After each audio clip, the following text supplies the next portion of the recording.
Chambéry-Grenoble, mais les gens de la vallée du Rhône se plaignent aussi beaucoup. Hier, il y avait une conférence de presse justement des usagers entre Valence et Lyon et qui transmettent assez régulièrement justement les difficultés.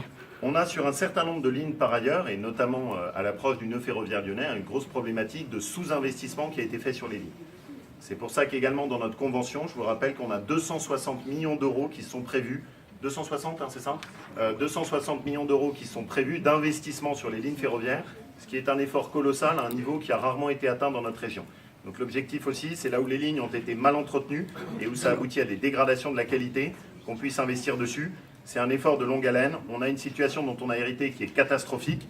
Je rappelle que notre région fait partie des 2 régions avec les trains les plus en retard de France. Ça, c'est l'héritage qu'on a eu. Ce qu'on essaye maintenant, petit à petit, c'est de remonter la pente. Quand il s'agit de matériel ferroviaire, c'est un travail de longue haleine, parce que l'entretien des lignes, la remise en état est un travail lourd.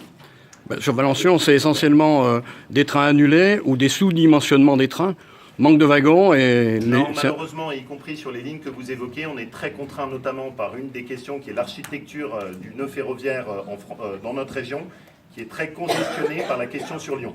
Et souvent, les problématiques de trains qui sont annulés, c'est des annulations en cascade où le train est annulé et tombe. Et c'est précisément pour ça qu'on demande cet effort structurel qui soit porté par la SNCF et le tableau de pilotage qu'on aura.